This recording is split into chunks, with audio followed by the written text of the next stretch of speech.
I received a really interesting email from Russell this week who said it would be interesting to discuss that Donald Trump appears to be the first truly atheist president of the United States, but for whatever reason, it's not really being discussed. And maybe just as importantly, the evangelical right wing Christians still voted for Donald Trump over Hillary Clinton. And this is a really interesting topic because there's a few different angles to it. First of all, Trump does appear to be, at minimum, completely non-religious in the sort of dogmatic belief sense, if not an out and out atheist. But it's just not been part of the narrative around Donald Trump.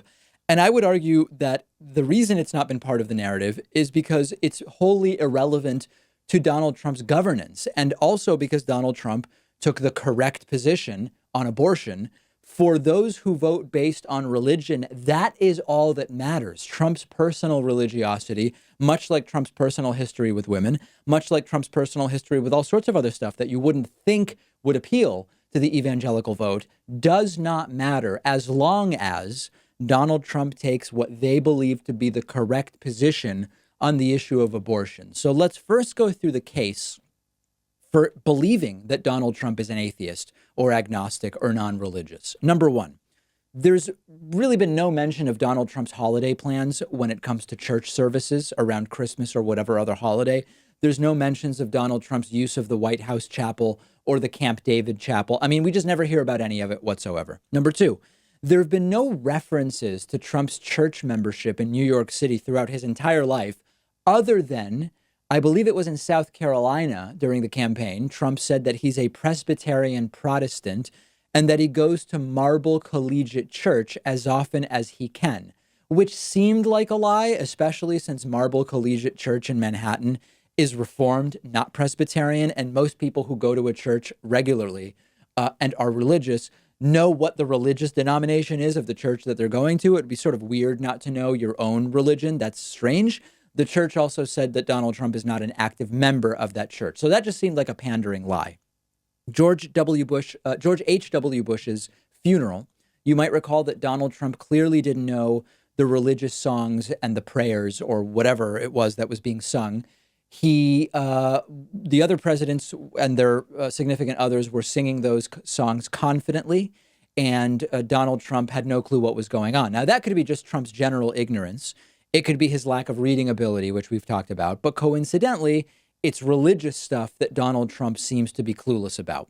When he was asked about Bible verses, he claimed that the Bible was one of his favorite books, along with The Art of the Deal. But when he was asked again, well, what's one of your favorite verses? He says, I wouldn't want to get into it because it's very personal. And I don't really want to get into specific Bible verses. But then in a different moment, he had his infamous 2 Corinthians moment that made absolutely no sense. And people who know about Corinthians said 2 Corinthians is not the way anybody who is actually familiar with religious texts would cite it. So it's actually unclear only because of Trump's ignorance, right? On the one hand, Trump might just be ignorant about religion in the same sense that he's ignorant about so many other things without actually being an atheist or a non-believer. On the other hand, if this were any other person who exhibited the characteristics I've just told you, we would say, oh, yeah, that's absolutely an atheist. Now, interestingly, even if Trump is an atheist, it doesn't really seem that he would be the first atheist president. There are a number of presidents that are believed to have been atheists, even if they didn't say it publicly in those words, which at times past in the United States would have been particularly problematic. So you have Thomas Jefferson. Jefferson was accused of being an atheist as a campaign strategy by his opponents, but it's likely that he was a deist and a free thinker. So not an atheist per se, but very non-religious relative to the sort of cultural and religious climate of the time. Abraham Lincoln, people around Lincoln, including William Herndon, said that Lincoln's religious views were complicated and that at times he was an atheist, and that Lincoln was really a follower of Darwin, not of religion, although publicly Lincoln still did pay lip service to being a religious person. You have Ulysses S. Grant, not affiliated with any church, considered to be a Methodist, but never baptized, went to church rarely, reportedly only did it to appease his wife, who was religious. And in his death note to his wife, he mentioned meeting her in another world, which suggests at least some belief in an afterlife, but significant speculation that he was not a religious man. And then you have William Howard Taft. William Howard Taft was described as a Unitarian, often sort of like what we would call non-religious Christianity or hipster Christianity or less religious Christianity, Christian atheism, so to speak. Once Taft said, "I believe in God, I do not believe in the divinity of Christ." So sort of judge it for the times and evaluate as you will. But the bottom line here is, number one, most importantly, Donald Trump is still a terrible president, whether he's religious or not. Number two, Donald Trump still panders to religious groups, recognizing that they are a predominantly important, significantly important voting bloc if you are running as a Republican. He still has opening prayers at events. He participated in the anti-abortion March for Life, I believe it's called, claiming, I don't know if we believe it, but he claims to have had an awakening relatively late in his life, well into adulthood, about a kid that was born after the mother thought about having an abortion but didn't. And that changed him from being a lifelong pro-choice individual to being anti-abortion, coincidentally, very shortly before deciding to run for president. So this is why it's functionally irrelevant whether Trump's deeply held beliefs are religious or not. This is similar to what I said earlier in the week. People say, well, we don't know if deep down Trump is racist. We don't know if deep down Trump is xenophobic. His public presence as president of the United States, as commander-in-chief of the United States, is a presence that is both racist and xenophobic.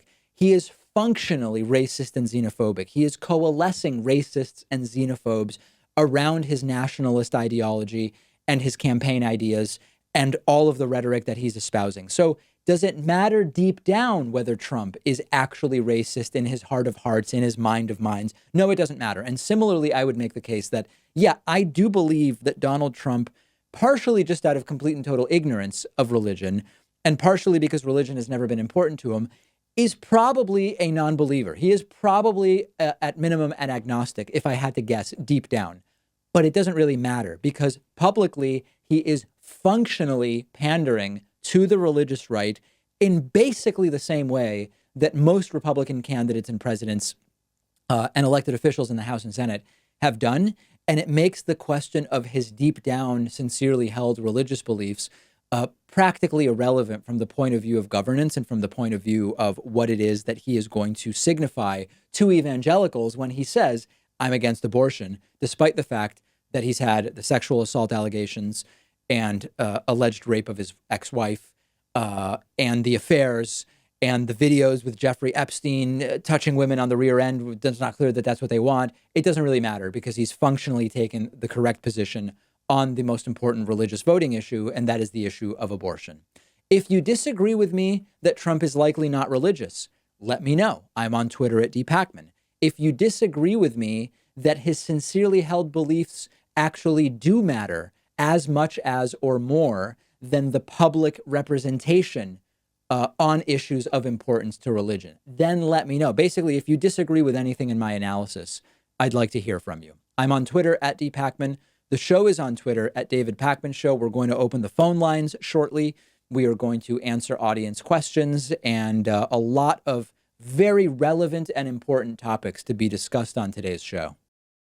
If you love learning new things, you probably want to check this out. The David Pakman Show today is sponsored by Skillshare, and we're giving you 2 entire months of free access to Skillshare when you click the link underneath this video. Skillshare is a vibrant online learning community offering more than 25,000 video classes on just about anything you can think of. Get better at playing an instrument.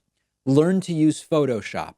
How to edit videos. They have classes on drawing, painting, business, cooking, nutrition, personal productivity, and I'm not even really scratching the surface. I recently took a great class on introductory watercolor painting.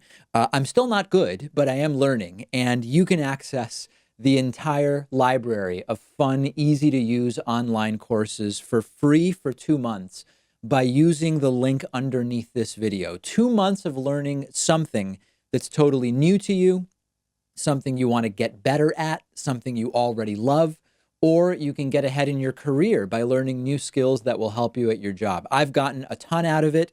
Pat has taken some courses that he's found really valuable, and I think you'll love it too. Get started for free by clicking the link under this video.